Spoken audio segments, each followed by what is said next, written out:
Congratulations! You would like to purchase your first luxury watch, but where and what to be considered? This and my top 10 first luxury watches we are going to discuss in today's video. Let's go!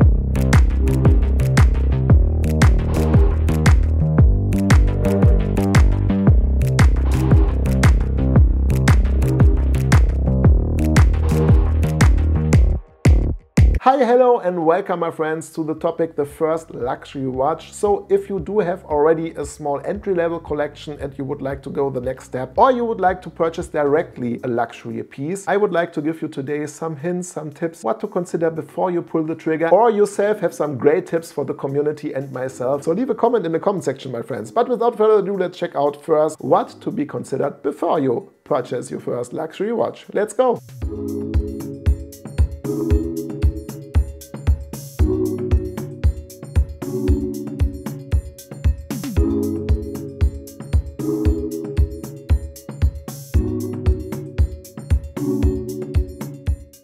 You should ask yourself before you purchase one very important question. And I did ask this question to myself as well. For which occasion you would like to purchase this watch? For everyday carry? For special occasions? Because this already has a big impact on the next steps. Is it for everyday carry? How does your day look like? Are you more the dressy type of guy? Do you work in office? Do you work on the shop floor? Are you outside a lot? Is water resistance an important matter for you? Do you would like to have special complications? Like a panorama date, a chronograph complication, a GMT complication. Do you already have experience with wearing a watch, and which shape did you prefer? Those questions help you already to set a good base for purchasing the first watch. What's your budget? Of course you can argue right now and say, Konstantin, the budget is something you should clarify first. From my point of view, it's more important that you already know what kind of watch or which model you would like to purchase, and then you can decide afterwards where to purchase it. New from the AD, grey market or used. Because when you already know which type of watch or which model you would like to purchase, then you have the options afterwards to check how much of budget do I need, does it fit into the new, used or grey market one, and what do I have to do to add a little bit more, maybe, if it's not right now available in this budget. But I think it's most important if you purchase a luxury watch that you buy the watch you really would like to have and not buy any substitutes. Another interesting question, how important is a movement to you? Would you prefer an in-house movement, or wouldn't you mind also a movement from another company? In my Avenger ticks right now the ETA 7750 movement. I never minded that, and if I do consider future service costs, it as well can have an impact. So make up your mind also which movement you would prefer. Well, then let's check out my top 10 models.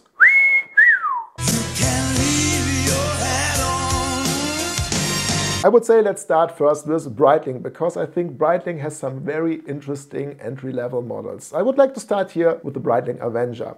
You do have here the regular three-handed versions, the chronographs in different diameters. You do have the Seawolf, which sports 3,900 meters of water resistance. So technically as well interesting. The anti-reflective coating is legendary with all Breitling models, and I really appreciate it. Sometimes the crystal does disappear, which is still stunning. And I rock my watch since more than 3 years and it's still top notch. So you get there different varieties of watches, and I think especially in the entry level the Breitling Avenger is an interesting watch to consider. If you would like to go in-house, well, I can recommend the Super Ocean Heritage 2 line. Also there are different sizes, 42, 44. The three-hander does sport the TUDOR in-house movement, which is very interesting because Breitling and TUDOR do have a cooperation. The TUDOR chronograph, for example, sport the B01 movement, where the regular Super Ocean Heritage 2 dive watches to sport the TUDOR movement. Also there are different strap options, different dial options, different size options, and a very interesting watch itself. And if you would like to make one step further, then I would like to recommend to you the Breitling Chronomat, released last year, 42 millimeters of diameter, B01 movement, very iconic watch, very interesting bracelet, and definitely a watch you can wear everywhere for every occasion. I think TUDOR is a perfect first luxury watch. I would like to shine the light here, of course, on the Black Bay line. First, you can address, of course, the TUDOR Black Bay 34, 36, 41 millimeter iteration, and it's great for everyday carry. You can use it in every occasion. It's a very versatile piece. You have also there different strap options, and I think it's a nice and good looking watch. In-house movement, well, let's check out the TUDOR Black Bay divers. Here you do have, of course, a TUDOR in-house movement. You can get the divers in the 58 line in 39 millimeters, or the regular TUDOR Black Bay diver in 41 millimeter, or even 43 millimeter. Depends also which version you would like to purchase. A little bit more expensive, but still also very interesting, is the Pelagos. Titanium case, titanium bracelet, different dial colors and bezel colors, ceramic bezel inlay, a very great piece. And if you would like to step up even a little bit more, check out the TUDOR Black Bay chronograph, which does sport the BREITLING B01 movement. So it's a nice combination, and this one for sure,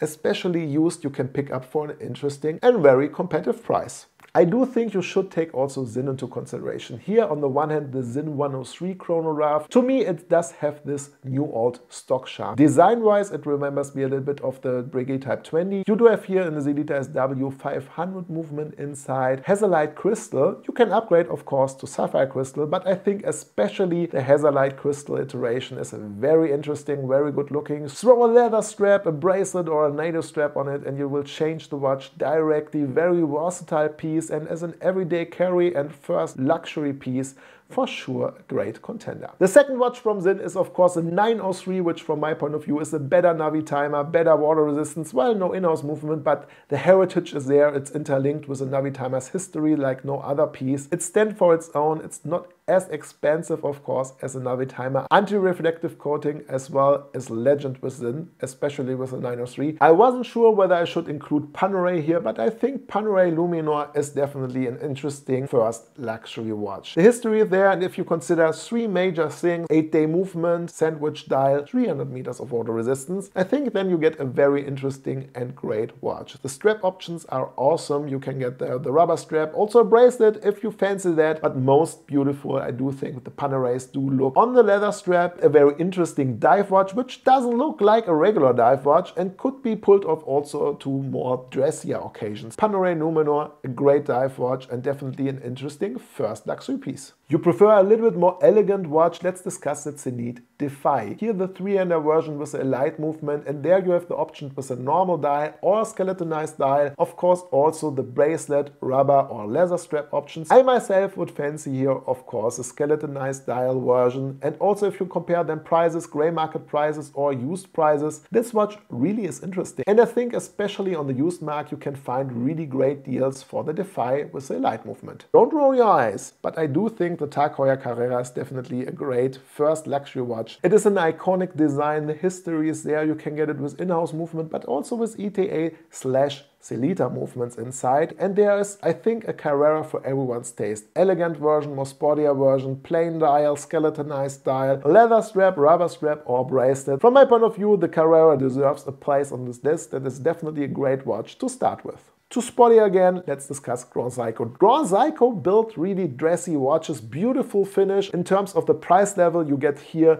the best finish for your money. Movement wise, I would recommend to stick to the automatic movements or to the spring drive movements. You can get here 3-handers but also GMT versions. For every budget there is a Grand Seiko available. Take them into consideration, definitely a great pick. I was very happy with mine and I'm still not done with Grand Seiko, so check them out, they're definitely worth. And also there you can find really great deals and you get a lot of watch for that money. Of course there is an Omega Speedmaster on the list, but not the one you are thinking about. The Professional is interesting, but as a first luxury watch I would prefer the Speedmaster Racing. It comes with a ceramic bezel inlay, an automatic META certified master coaxial movement with 15,000 gauss. You do have far more dial options, bracelet and strap options, and I think overall the Speedmaster Racing offers far more than the regular Speedmaster Professional. Really? You really want to hear also about a Rolex sports model you can purchase within the next 3 years? Okay, Rolex Explorer 1 or 2? Well, first the Rolex Explorer 1. It is the real Bond watch, by the way. I think the 39 millimeters of diameter do fit nearly everyone. I like the updated proportions. It's more balanced from my point of view. The Rolex Explorer 2, interesting, but I would maybe wait because I'm pretty sure this year the Rolex Explorer 2 is going to receive an update, but this we're going to find out later in the year. Anyways, if you would like to consider a Rolex sport model right now, go for the Explorer. Alright my friends, this concludes today's video about the best first luxury watches and tips what you should consider before you purchase them. Of course, I'm also eager to learn about your opinion. Which watches would you recommend as a first luxury watch? Share this with the community and myself in the comment section below. My friends, I wish all of you now a very happy weekend, a good start into the new week. Look forward to see you in the next one. Say goodbye and auf Wiedersehen. Euer Konstantin. Ciao guys.